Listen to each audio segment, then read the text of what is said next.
के बाद 14 से 25 आ गया। इन 11 वर्षों के बाद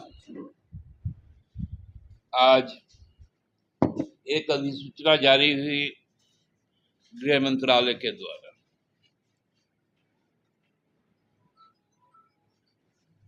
कि जम्मू कश्मीर, लद्दाख, हिमाचल प्रदेश और उत्तराखंड 1 अक्टूबर 2026 से जनगणना का कार्य शुरू होगा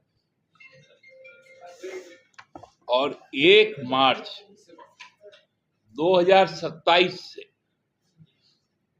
बाकी पूरे देश के अन्य राज्यों, केंद्र शासित प्रदेशों का जनगणना का कार्य शुरू होगा। हम सबको याद है 19 सितंबर 2023 में संसद का एक विशेष सत्र बुलाया गया था, जिसमें एक विधेयक को पारित करना था और वो कानून के रूप में आ भी चुका है। नारी शक्ति वंदन अधिनियम 2023, जिसमें 33% आरक्षण सभी निर्वाचित सदनों में महिलाओं की होगी और उसका समय सीमा तय किया गया था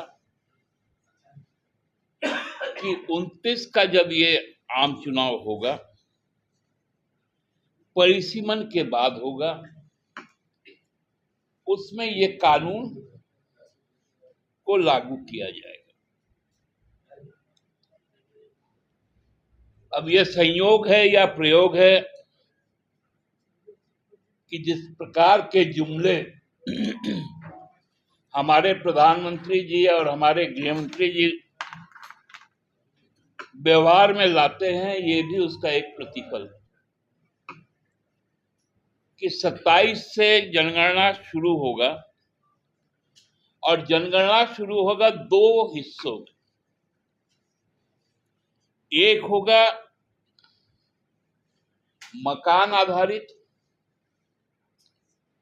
मकान में प्रदत्त सुविधाएं आधारित, और दूसरा होगा व्यक्ति आधारित,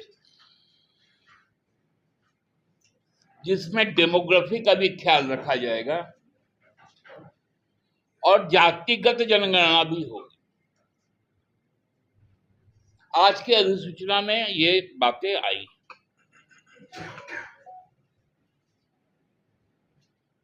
और ये संपूर्ण डिजिटल होगा।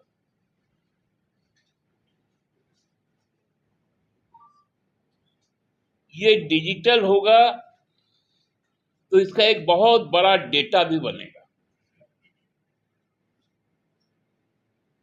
और उसको भारत सरकार एनपीआर में दर्ज करेगी। नेशनल जो citizen national population register NPR कहते हैं, उसमें दर्ज करेगी। ये अधिसूचना ही बड़ा भ्रामक तौर पे सामने आया।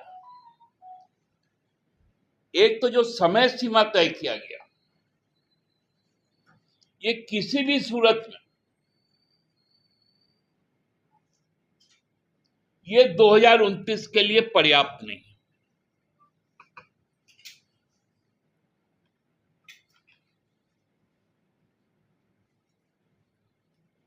क्योंकि चुनाव का 29 का चुनाव का कार्यक्रम 29 से जनवरी महीने तक आ जाएंगे।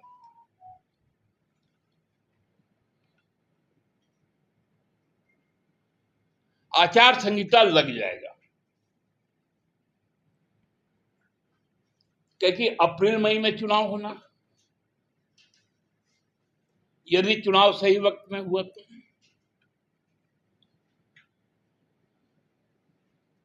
मतलब 1 मार्च 27 से 31 दिसंबर 28 के बीच में जनगणना का कार्य भी पूरा हो जाएगा,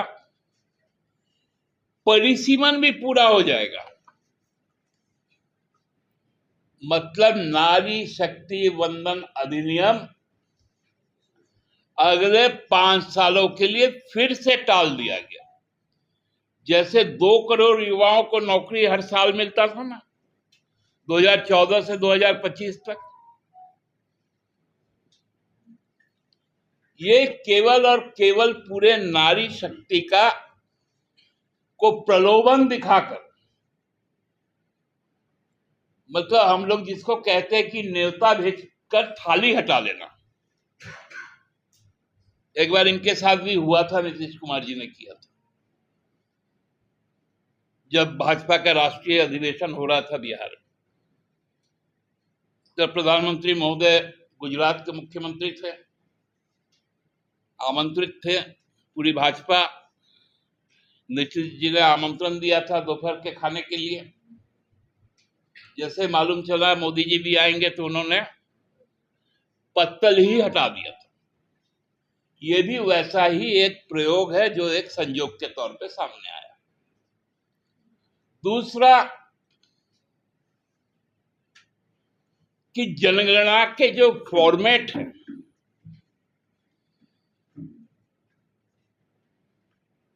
हम सब जानते हैं कि मकानों की जब जनसंख्या होती है उसमें हर चीज दर्ज होता है कि खिड़की की। हमसे जुड़े रहने के लिए हमारे YouTube चैनल को सब्सक्राइब करें और नई वीडियो की नोटिफिकेशन के लिए बेल आइकॉन को दबाएं। अगर आप ये वीडियो Facebook पर देख रहे हैं तो लाइक जरूर करें और ज्यादा से ज्यादा शेयर करें। धन्यवाद।